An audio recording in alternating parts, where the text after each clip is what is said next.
In the fall of 2025, we chased the Housatonic Railroad's Sunday northbound run. NX13, led by two GP39s, carried us on an almost 40-mile chase from North Canaan, Connecticut to Pittsfield, Massachusetts through the Berkshire Mountains, surrounded by the peak colors of a New England autumn. The 86-mile Berkshire line serves as the Housatonic Railroad's main line, stretching from Danbury, Connecticut to Pittsfield, Massachusetts, the latter being an interchange location with CSX. The railroad keeps a steady rhythm out of its base of operations in Canaan. After covering activity on the northern end, we turned our attention south, setting out to document the run from Canaan to New Milford and back. That brings us to the small village of Kent, Connecticut, where we would intercept the southbound morning run. The Housatonic River flows through Kent's surrounding countryside, where a defining feature of the region is the presence of historic New England covered bridges.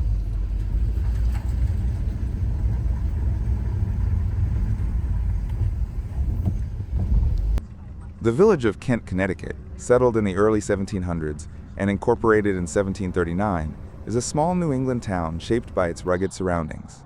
Located in the greater Appalachian mountain range, the area's steep terrain and dense forests limited industry but preserved its natural beauty. Like much of the region, the area transitioned from small industry and resource use in the 19th century to a focus on tourism, especially during the vibrant fall season. Today, Kent remains a quiet, historic town, defined by its landscape and its place within western New England. The 1870s built depot stands as a reminder of that railroading past, when the Housatonic was in its heyday and running under a division of the New Haven. The Housatonic has weathered the storm of many changes of the railroading landscape, and its namesake still owns these rails.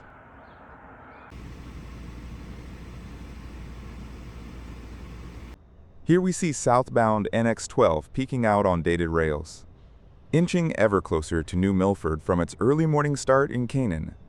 Powering today's NX12 is two of the HRRC's newest mainstays. EMD built GP15s, 1510 and 1511, ex-Union Pacific Power.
Unlike our last chase of the Housatonic north of Canaan, where track speeds were up to 25 miles per hour, this part of the Berkshire line is 10 miles per hour due to grade and track condition, making for an easy chase to New Milford and back up.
Today, NX12 was hauling 14 empty trash gondolas for the Interstate Waste Services in Danbury, a huge customer on this division and draws much business.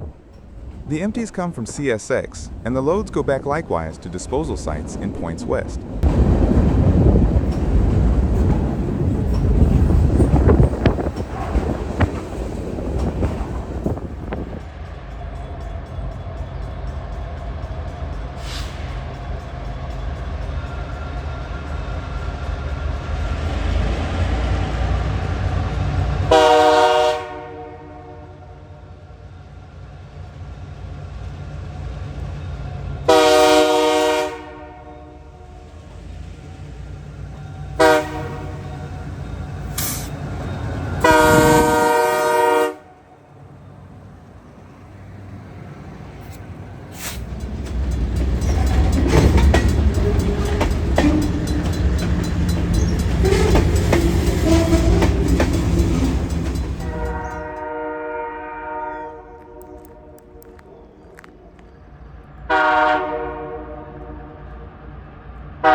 Litchfield County has a certain type of charm that is typical in New England.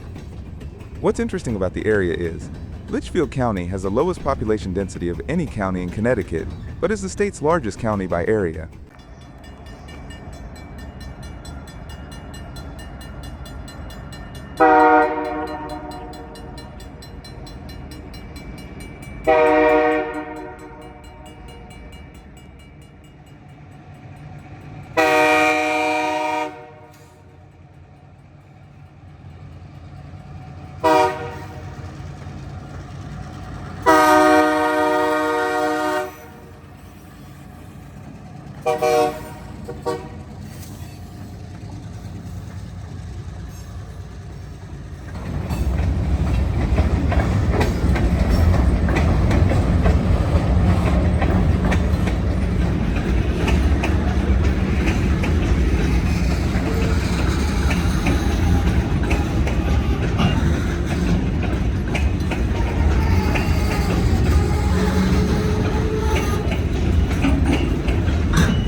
The town of New Milford has a population of 28,115. It was settled in 1707 along the Housatonic River, beginning as a small farming community centered around its large town green. The Housatonic Railroad transformed its economy in 1840, and the former New Haven Depot stands in reminder of the mid-1900s era of passenger service to Greater New England and beyond. Passenger service continued along the line until 1971, and in 1984 it earned recognition on the National Register of Historic Places. Because of its connection with the Metro-North Railroad Danbury branch, there have long been proposals to extend service north to this location, plans that, to this day, remain unrealized.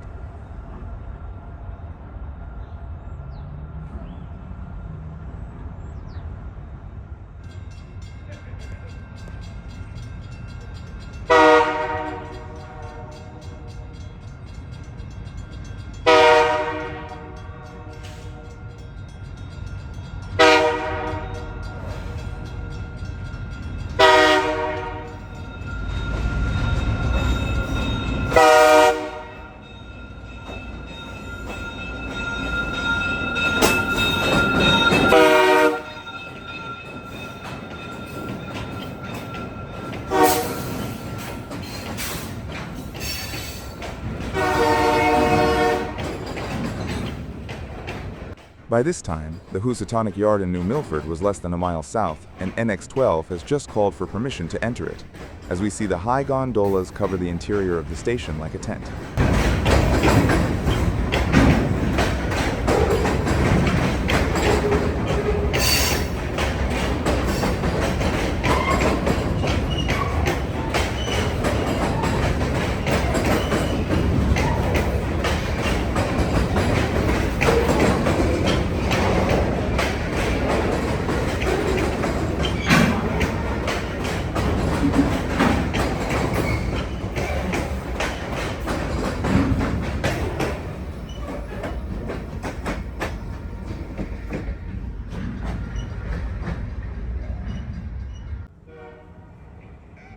Upon arrival to the yard area, we were treated to an appearance by Housatonic train NX10 pulling boxcars from Kimberly Clark, a paper manufacturer and a big-time customer for the HRRC.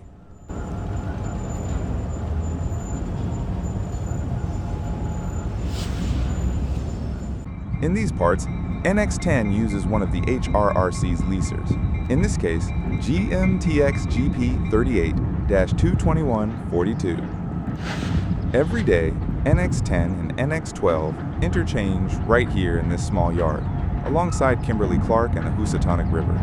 Here we see NX10 gathering up the outbound cars for NX12 while building their own train, which consists of the empty trash gondolas NX12 was hauling this morning. NX10 runs south to Danbury, and sometimes will use the largely inactive Maybrook line to run to a customer west or run east to Hollyville, Connecticut, which is a short distance away.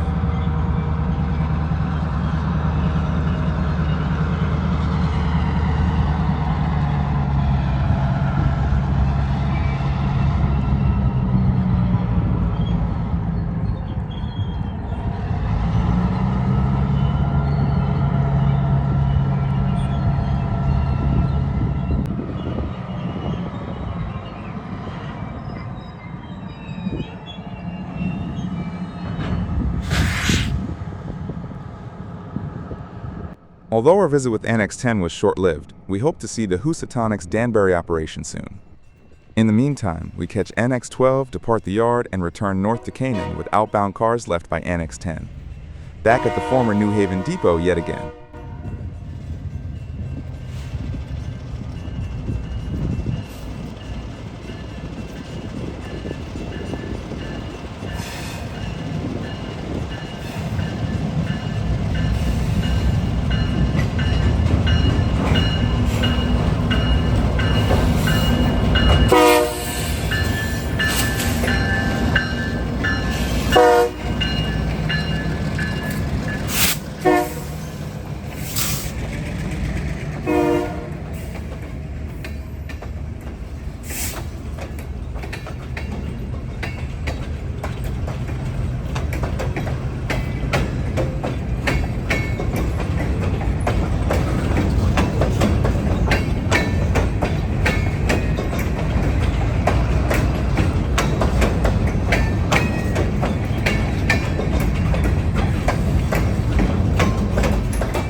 Alongside the depot was Boston and Maine Caboose 463. The B&M never ran in the state of Connecticut, but with how much legacy it has in New England railroading, we were disappointed to see the caboose neglected.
We said before that this place had a certain New England charm, and it certainly does. The Merwinsville Hotel is believed to be one of the oldest purpose-built railroad hotels in North America. The hotel was the vision of local entrepreneur Sylvanus Merwin. In 1842, after learning that the Housatonic Railroad would pass through the area, he began buying up key parcels of land, ensuring the route would cross property under his control. He then struck a deal with railroad officials. The line would include a stop at his hotel, trains would pause there for meals, and the station would carry the name Merwinsville. The hotel opened in 1843 alongside the start of rail service, with Merwin himself serving as station agent. This arrangement held until 1877, when faster trains and onboard dining made the meal stop unnecessary. In 1915, the railroad ended the station agreement entirely, building a new stop farther south and renaming it Gaylordsville. The hotel later became a private residence into the 1940s, then fell into disrepair for several decades before a nonprofit stepped in during the 1970s to restore it. With how slow the Berkshire Line track speed is on this stretch, it'd be humorous to imagine the meal system stipulations becoming active once again almost 150 years later.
Back at where we began our day, the crew would stop briefly for coffee at a local deli before continuing north.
The Eric Sloan Museum is an interesting place here in Kent, a place that has specialized in blast furnace art and production since the 1800s.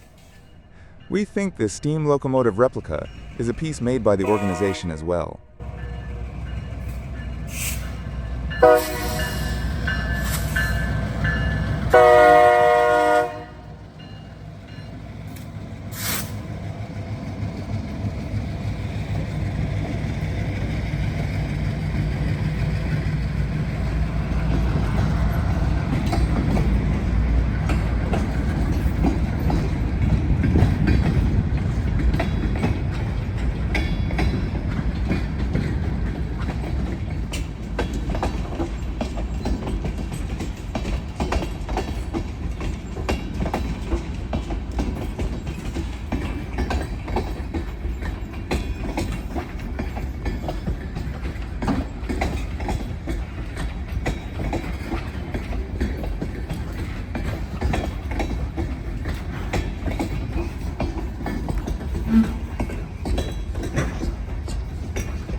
NX12 gets a quick crew change around Kent Falls. Another crew will take the remaining 20-mile trip north, while the former crew returns to Canaan for other required work.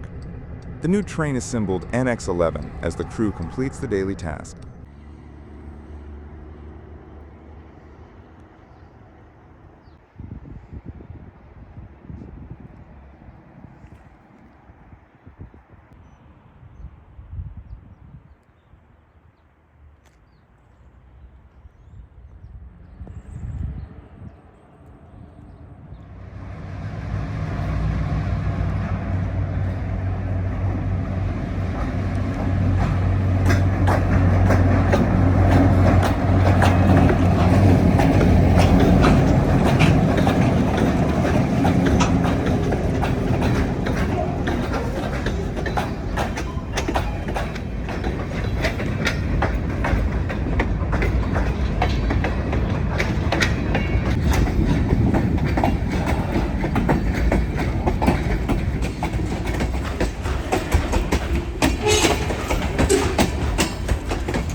West Cornwall, a quiet New England town in northwest Connecticut, has a population of only 138 as of 2020. The quaintness cannot be overlooked through the covered bridge and mountain town feel.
Close to Canaan now, we see one last shot of NX11 with all their cars as they would drop off their train at a siding close to Canaan and run light power into town.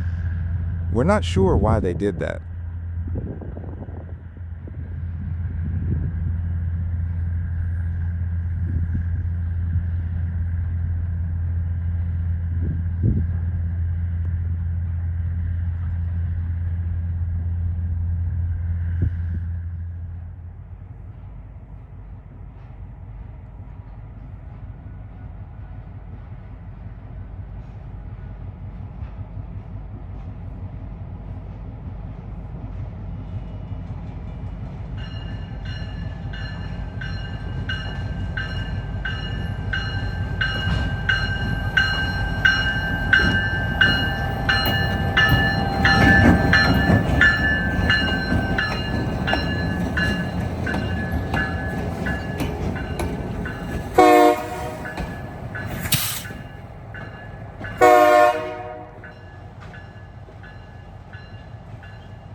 NX11 would eventually return to the yard, as NX13 comes on duty later to make the run north to Pittsfield. And with that, our day on the Housatonic Railroad comes to a close. Thank you for joining us on another chase, and if you haven't already, be sure to check out our first trip up to Pittsfield, Massachusetts. Until next time on the rails, happy rail fanning!